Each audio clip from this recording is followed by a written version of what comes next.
We start the day's other headlines in Washington, D.C., where President Donald Trump hosted India's Prime Minister Narendra Modi at the White House. We're going to talk about trade. We're going to talk about many things, but it's really an honor to see you. They appeared in the Oval Office together this afternoon, just hours after Trump signed a plan to impose so-called reciprocal tariffs on many of America's trading partners. That would include India, which Modi is hoping to avoid. Earlier, Modi met with Elon Musk, one of Trump's closest allies and the world's richest man. Modi later posted on Musk's social media platform X that the two discussed, quote, space, mobility, technology, and innovation. A federal judge today paused President Trump's executive order restricting gender-affirming care for transgender youth. A lawsuit was filed earlier this month for families with trans and non-binary children, saying their health care has been compromised by the order. Judge Brendan Herson granted today's hold while that case proceeds. He says Trump's action, quote, seemed to deny that this population even exists or deserves to exist. The pause is effective for 14 days and could be extended. In Germany, authorities say at least 30 people were injured this morning when a driver rammed his car into a crowd not far from the site of the Munich Security Conference. Police flocked to the scene, where demonstrators had taken to the streets for a union strike. Authorities quickly detained the suspect, a 24-year-old Afghan asylum seeker, and later hoisted his Mini Cooper onto a tow truck. Local officials believe it was a deliberate attack. German Chancellor Olaf Scholz said the suspect must be punished. Auch wenn noch nicht alles bekannt ist, was wir Even if we do not know everything we will know at some point, one thing is already apparent. An Afghan perpetrator has seriously injured people here, and that is something we can neither tolerate nor accept. Today's incident follows a number of recent attacks that have reignited the immigration debate in Germany. Last month, an Afghan suspect was arrested after a knife attack left 2 people dead. In December, a Saudi doctor plowed his car into a massive Christmas market, killing 6 and injuring hundreds. In the Middle East, Hamas said today that it will release 3 Israeli hostages on Saturday, allowing the shaky ceasefire with Israel to hold for now. The group had threatened to suspend further handovers, claiming that Israel violated their agreement, namely by not allowing tents and shelters into Gaza, among other alleged violations. Hamas announced today that mediators are helping to resolve the dispute.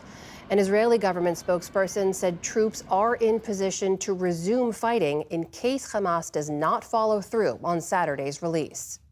We have already amassed forces inside and surrounding Gaza.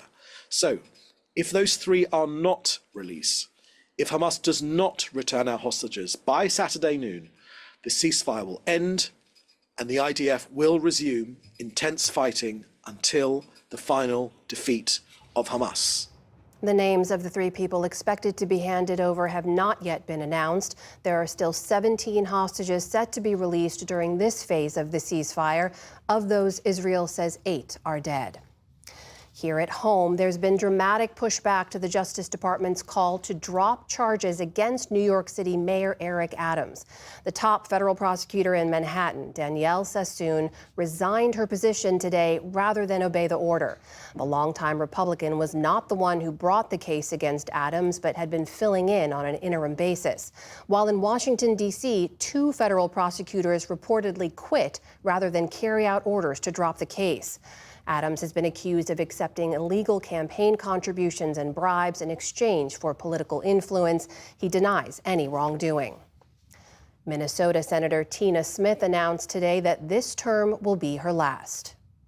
I have decided not to run for re-election to the United States Senate in 2026.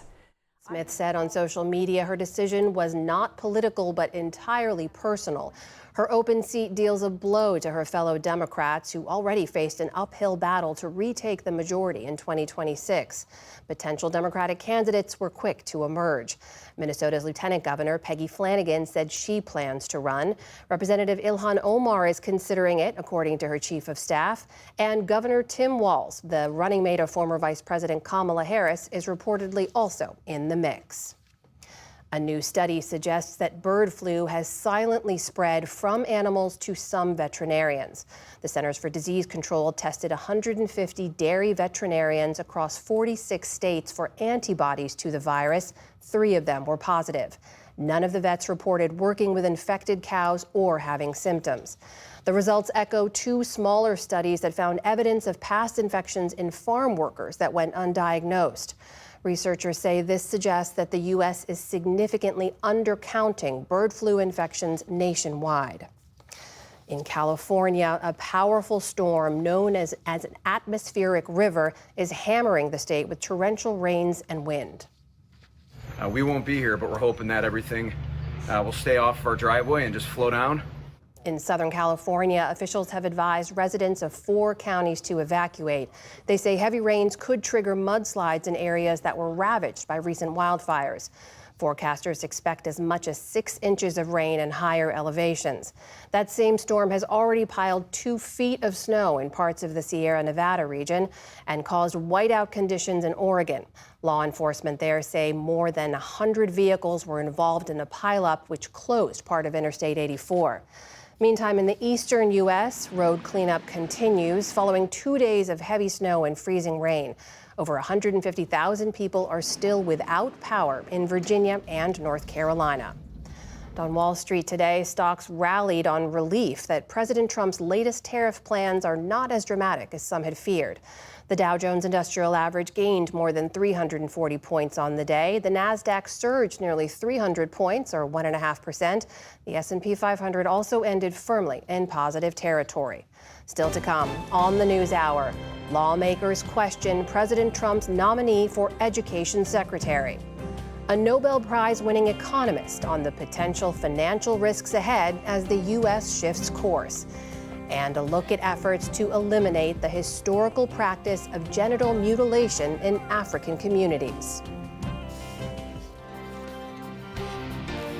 This is the PBS NewsHour from the David M. Rubenstein Studio at WETA in Washington, and in the West from the Walter Cronkite School of Journalism at Arizona State University.